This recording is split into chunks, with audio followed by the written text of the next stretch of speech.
First question I have to ask, how much stronger is your neck after wearing the headpieces and and the posture and the whole thing in this show? I mean, I don't think I've moved since. I feel like I'm in a permanent state of just airiness and regality that I never had before.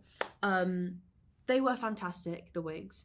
They were a little heavy, but it was very good for me to be able to create a character and to actually feel how she would have felt. Right. What is the most regal or queenly thing about India, and what makes Corey kingly in real life? In real life? In real life. I would say your cleanliness. Thank you. Oh. Hygiene. Which is also, by the way, next to godliness. Wow. Sorry, go on. Wow, thank you. Yeah. I would say your most regal, thank you, quality just is hit me with it. your punctuality, which is very inaccurate. But we will wait for him because it's Corey. So you're on Corey time. Well, mate, last week it was India time. So, but we won't go into that because it's on camera. But... You know. Yeah. No, it's fine. It's good. Yeah, fine. You opened a can of worms, my friend. Yeah. Sorry. Yes. I do have to ask, because I always wonder about this. Obviously, there's lots of steamy scenes in this film. Like, how do you interact with each other prior to this? Do you give each other a pep talk? Do you have to, like, kind of get into a headspace where you're like, this is weird, but it's not weird because we're doing our job? What is that like prior to shooting one of those scenes? There are lots of, I mean, also, like, by the end of it, you are very, very used to it, and you have helped choreograph through conversations with the director and the intimacy coordinators the entire scene. So you're very aware of it, and it's kind of like a stunt scene. Yeah. So everything is, hyper choreographed, and none of it is improvised. It's never just like go at each other. And also there was like a, intimacy coordinators have this like physical thing that you can do. So we would go for like a really, really intense high 10, really hard. And there's something about that sort of like snaps you. It's a good mental thing to go, right, now you're in that world, and then you do it again when you come out, and then you go, now we're out. Yeah. And you you do that with each other. Yes. Yeah. That's fascinating, and probably not something that often happens in real life in the bedroom, but who knows? Exactly. Whatever people do. That was no great. Shame. Yeah. Were you tempted, and did you take home a souvenir from set? I was incredibly tempted, but I am too good, so I didn't. But I took it wasn't a prop, but I had like a box that they made for all the people that had to wear the dresses, because we couldn't sit with the chair that had a back, so it was like a velvet cushiony. A bum box. Yeah, a bum box. Never heard that, but we'll go with it. And I had like a little plaque that said "Young Queen Charlotte," so I asked someone to take that off with with a screwdriver, and I've got it above my bedroom wall. Really? On my wall, yeah. Oh wow! I love that. That's quite lovely. Yeah. Did you not pinch anything? Or I actually tried to steal my ring. Yes, with the G. Yes, with the G, right? Because everyone knows I'm a G. And I tried that, and then I got told not to do that, and then actually they just let me take it. They gave me permission. So he has it. Yeah, I have it. Not wearing it today though. No. Strange that. Fake fan. Sorry, she doesn't really know what she's doing. She's tired. I'm very tired, but I do know what I'm talking about. I'm tired as well. Yeah. No. I mean, you must get recognized all the time on the streets now, yes? Not all the time. Sometimes I do. I was here in New York buying some bakery, or was it a bakery? Yeah. Down on 6th Avenue. And it was just I was in like my tracksuit, my baseball cap, and just minding with the umbrella because it was torrential rain. Yeah. Looking like a drowned rat. And I was like, oh yeah, can I have this, that, and the other? And I looked up, and there was two lovely, beautiful black girls, just like looking at me like that. And I was like, everything okay? And they said, are you from Bridgerton? I said, yeah. And like, I was like, oh wow, can we get a picture? And I'm absolutely fine. And they gave me the bakery stuff for free. Being the queen has its privileges. But I was like, it was such a humbling experience, because I'd never got free stuff like that before, you know. But it was so lovely and really generous, and you know, it didn't make me feel uncomfortable or anything. You know, when people can kind of pose, but it was just really, really beautiful, and it was. That's the nice part of it. Do you know what I mean? Shows the reach and what it means. I mean, for those girls, like so meaningful totally, to see you. Totally. Has it reached a point where you feel weird not wearing a giant, heavy wig?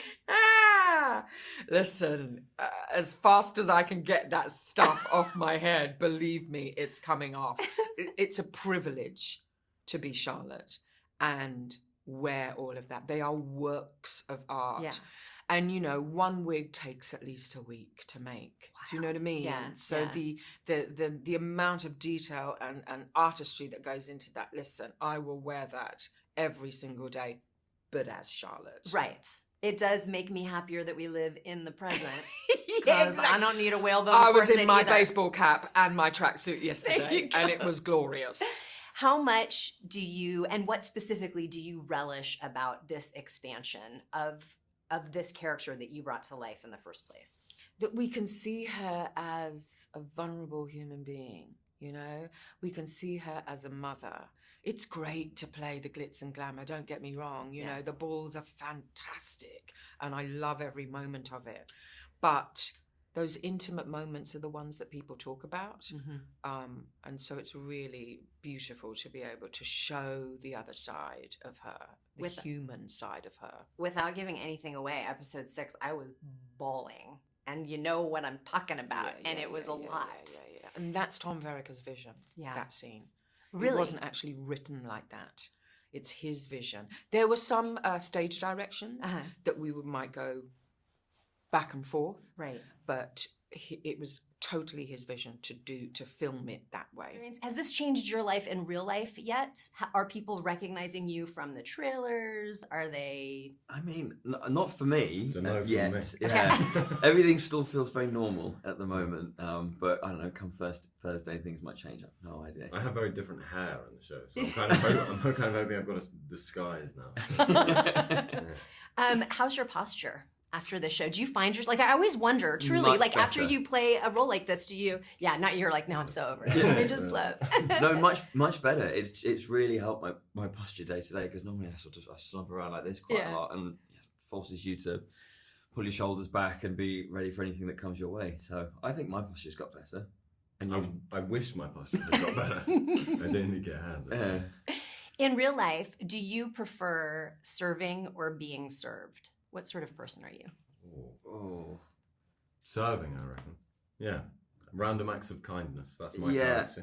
I think I'm the same. I think I'm a bit of a yes person. I always try to look out for other people. Being served is nice every now and then. It was uncomfortable most of the time, I think.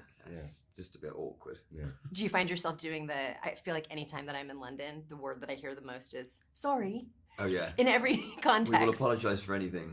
Even if I was the one that got punched in the face, I'm so sorry. Sorry that hurt your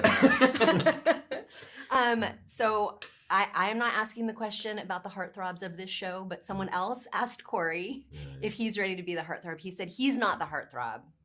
This one is the heartthrob. Oh, that's definitely not. I'm offended. If anything, this guy's the heartthrob. No, I have completely ridiculous hair in this show, so I don't think. No, I don't think. Is that just because of height? What are you basing this on? It's size of face. Size of face. Yeah. No, I think Corey's going to be. Yeah, he's Corey's the heart. How could he not be? Yeah. I know. Gorgeous. He's gorgeous. Obviously, you guys get along and enjoyed working with each other, but was the dog the real star of this show?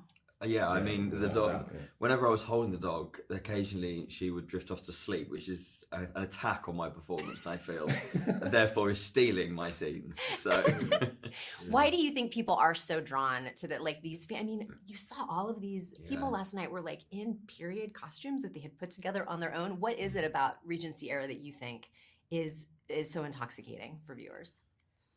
I imagine it's a form of escapism, isn't it? Escaping to a different reality from our own, a different world, and it sparks the imagination, I think. It's really colourful. And like last night, everyone felt so inclusive within this world, and it was really kind of quite moving to see how much this means to fans. You forget, you're so detached shooting the show, and then you don't think about it for so long, and you come back and you do all this, and then you turn up to an event like last night and you go, wow, this really does mean so much to so many people. Yeah. Without giving anything away, because we're going to air this before any spoilers. Okay. But you did also have to learn how to dance for this show. Can you still do it? Are you quite proud of your performance? Oh, I don't know if I could remember how to do the dancing. I can remember it on the day. That was a real joy to do that. That was probably one of the biggest pinch me moments of the entire experience. Yeah. It was great. Because we all got to rehearse it together for like hours in a room, and that was quite rare. So it was nice for us all to come together and rehearse the same bit in a room. Yeah. You know you're going to be a meme after this, right? Oh, really? I mean, don't you think? You have, like, your face is so good, but B, you say so much with it, and there are lots of, like, let's just get this over with faces, or did you say that faces? Are you ready for this? Oh my God. Maybe I'll say that. It might change when I see what they're paired with. That's fair. It's whatever says underneath it. Yeah. When you are playing an established character, what sort of percentage of your performance is either emulating or completely informed by the character that's already been developed versus you just coming at it and saying, this is a different life? Ooh, I would say maybe 20%, 15% emulation, and then 85 me, because our director was also very much like, this is you. We don't want anything from Bridgerton. It is 40 years difference. Right. And I think if I look to myself in 40 years, I would probably be a completely different human than the person that is sitting here now. And so that released a lot. But there is, I think with Agatha, something that has to be reminded of who she is in Bridgerton, because you see her in a completely different set of circumstances. Mm-hmm. And then you wonder how she gets to where she is. And so there has to be something bubbling throughout all of those scenes, you know, so that the moment she gets her freedom, she goes sprinting off. Right. And that was something that just naturally happened between me and Adjoa. We have a lot of similarities. So it was strange because she also looks very much like my aunt. Really? Yeah, it was very bizarre. Because when I first watched Bridgerton, I was like, whoa, this is very creepy. But I think she's a daddy's girl. Her father is West African. So naturally there is this, I don't know, a je ne sais quoi about like that we just both share that made that 15% just organically happen. Yeah. What would you say that you sort of most relate to or align with young Lady Danbury? I think it's this hunger she has. At any point, she could just give up. Mm-hmm. You know, she'd be like, that's too much. Yeah. But she fights, and it's this thing of, and I've had this conversation with so many of my friends before, where they're like, Arsema, you don't have to fight every fight. And I'm like, if not me, then who? Mm-hmm. And I think she has that question running in her head, where she's like, I would love to give up, but if I give up, then who will take over? And so I think we both have that sense of like, strange like martyrdom, like just take me, I don't care, I'll give myself to the fight. And it was so liberating to have that channeled through somebody, and is also has the words to back it up that are written by Shonda. Because me, I'm like but her, Agatha, knows exactly what she wants to say the moment she says it. This 100% confidence and self-assuredness, it has to come from somewhere. Yeah. I've seen your Instagram. I feel like you have the words too. I'm just going to put it out there. Thank you.